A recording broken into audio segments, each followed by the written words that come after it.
My name is Hemant Oberoi and I am a chef. The thing I know best is cooking, so I try to spread joy through my food. I want not only the taste of food to capture imaginations, but also the sound, the look, the feel, and the scent. That's what motivates me to experiment with the food. Now, people's expectation from me has reached sky high. Most of the times, I don't disappoint. But there are times in my life where even my skills were tested to its limits. Those times when I was asked to cook for internationally traveled connoisseurs of food and styles, celebrities, who are used to the best and the finest.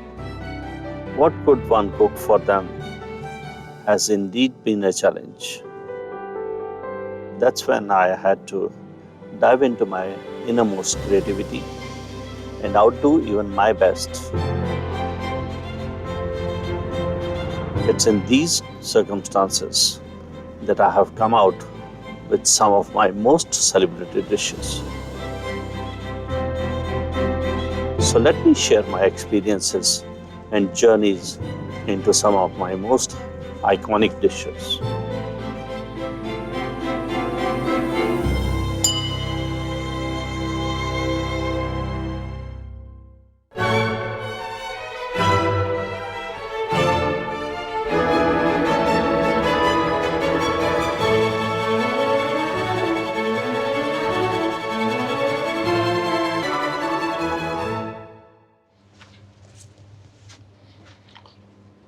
The Ballad of East and West.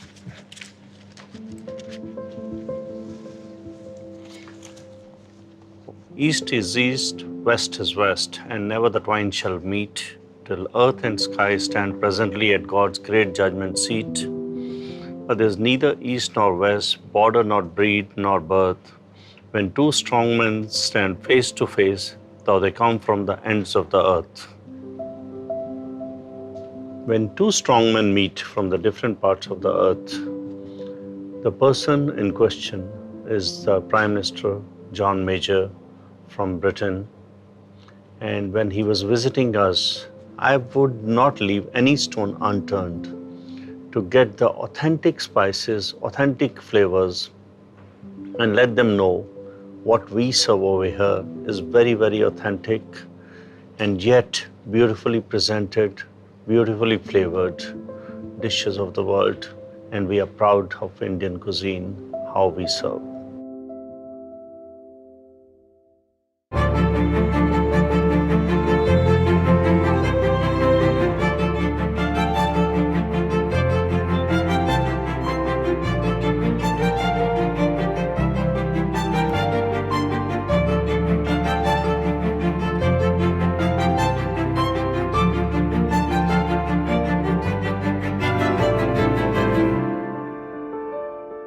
We came to know about 2 weeks prior to the arrival of the Prime Minister John Major that we are having a top-end delegation, and we were told the Prime Minister might be accompanying.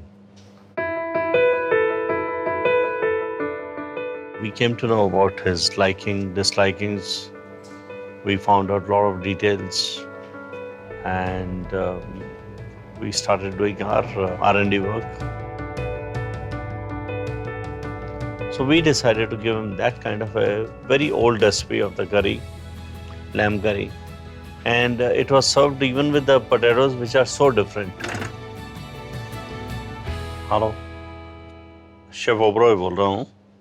एक बहुत VVIP है guest, उसके लिए तगड़ फूल, चक्री फूल, एक 500 ग्राम, और मेरे को 1 किलो बड़ा वाला मोटा इलायची, काला वाला, ब्लैक कार्डमम, ये तीनों चीज़ ज़रा अर्जेंटली कल भिजवा दीजिए.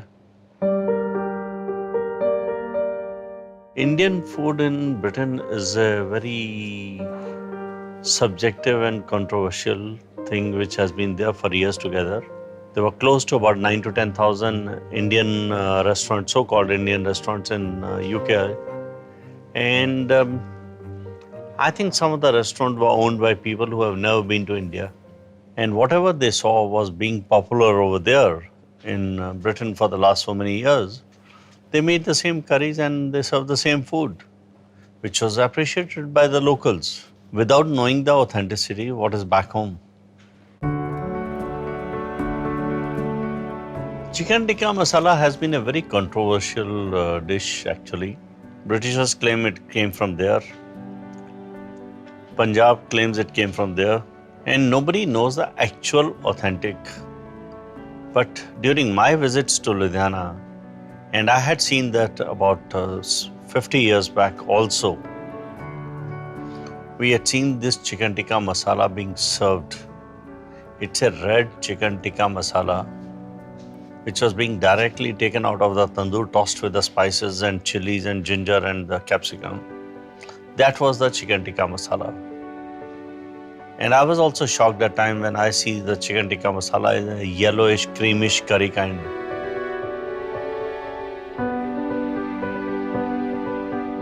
So we do not know whether they are so used to it and they don't like this kind of a tikka masala. But I think the origin is still very much with India.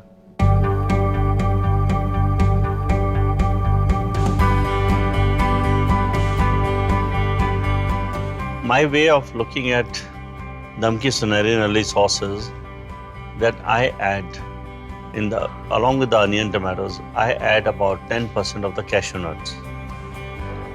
And it's flavored with the saffron and the whole garam masala as well as the powdered garam masala, which is homemade. So the cashew nuts give a very silky, smooth, different touch to the entire gravy. And saffron brings out the best of it out of all the spices.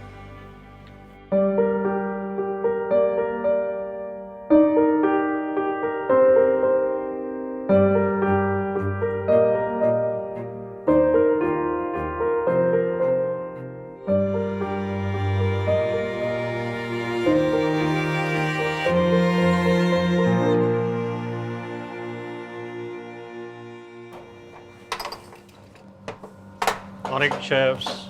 Morning. Morning, chef. Morning. Morning, chef. Morning, chef. Here we have something very authentic spices. We just got it from our vendors in Kerala. And these are amazing, amazing spices. You can see the flavor. So let's get going. Started. Huh? Yes. Yeah, Okay, chef. let's go.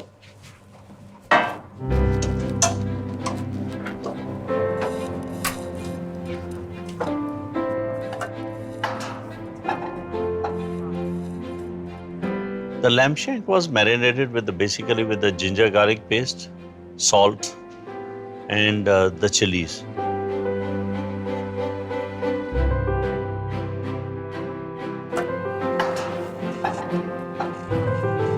It takes about 24 hours to produce these kind of dishes because you marinate the meats first for a few hours.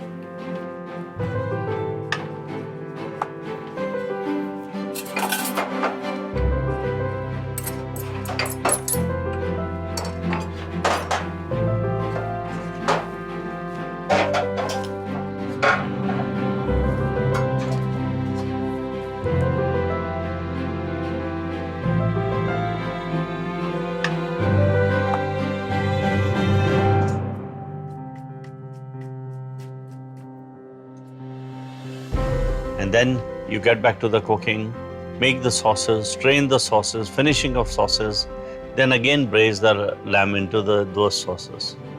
So that it takes about a cycle of 24 hours. Onions.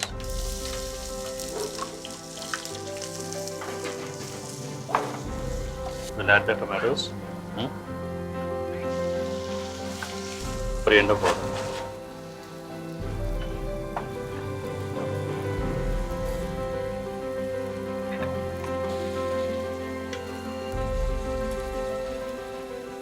So now you can add cashew nuts.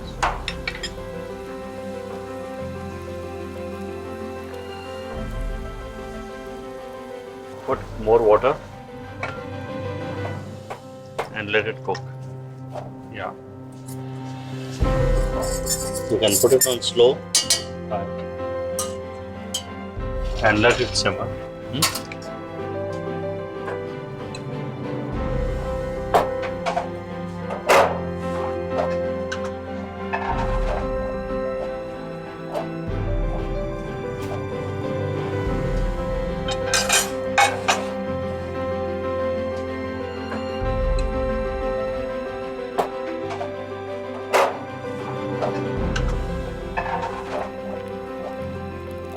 It in the Bajaj blender. Let's put it in that. Make it very fine pasted.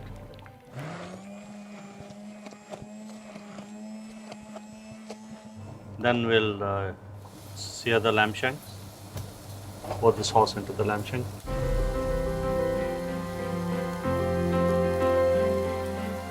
Let it cook for about 2.5 to 3 hours.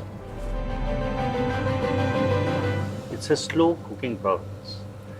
That's why it's called dam ki nalli. Dam ki suneri nalli is the Indian version of it. For me, curry in a hurry is my biggest worry. So I don't want the cooking to be done in a hurry. It takes its own time. I think if something has to simmer, to be stewed, it should be done that way, so that the flavors are not lost.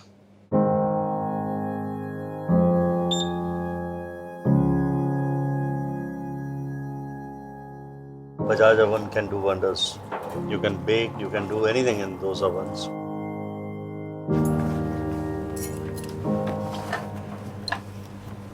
So let's get ready for plating.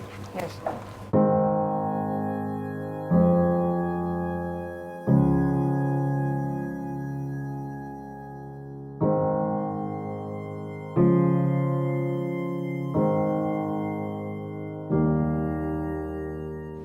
For me, this kind of a meal is a complete meal in itself.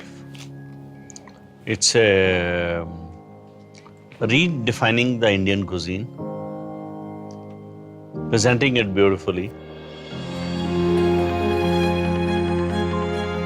and eating with your eyes first, and then later on it's suiting your palate.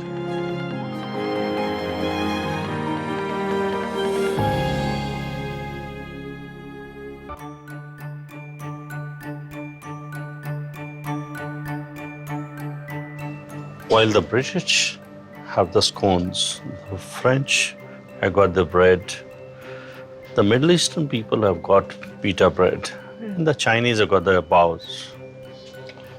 We have naan, we have parathas, and we have a lot of breads. So what different I can do to please my VIP guests? I had seen a bottle of peri-peri olives. In that, they do the pitting of the olives and they put the peri-peri chilies inside. I think this sweet, sour, spicy flavors, which came all into one, they added the zing to the food. So I thought, let me use this, chop it up and use this on the naan.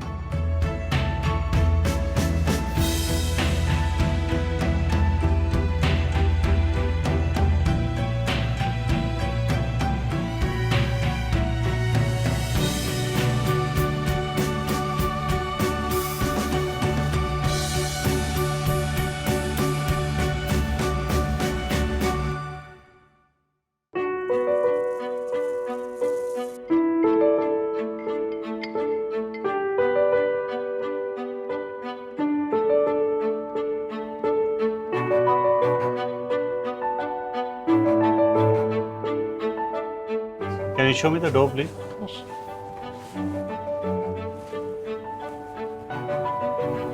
Slight salt. Slightly.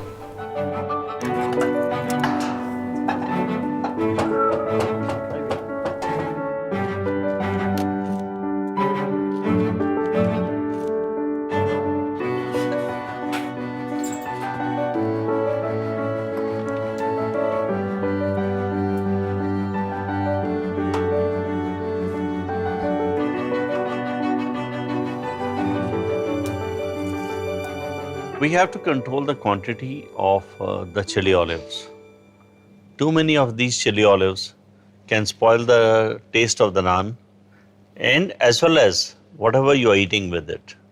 So one has to be very careful with the experience how many olives should be sliced and put on top.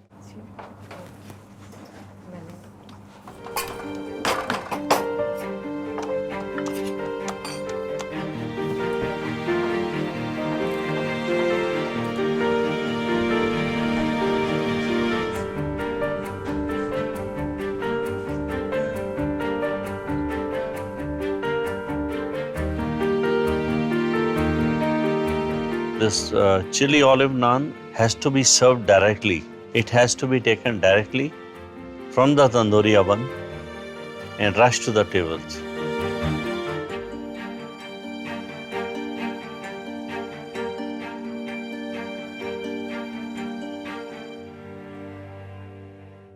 HOT drink actually though was created because my team members wanted to create certain dishes. So we were trying to work out cocktails, mocktails, not even cocktails. We brought the Vintales, which is the wine-based cocktails. And we wanted to create it some of the juices, fresh juices cocktails. So that's how this creation came up.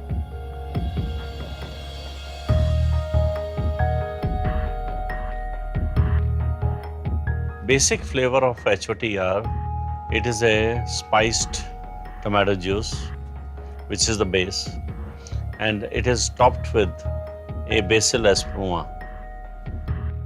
So the fresh basil gives such a beautiful aroma to the whole dish that people can drink about 2 glasses of that.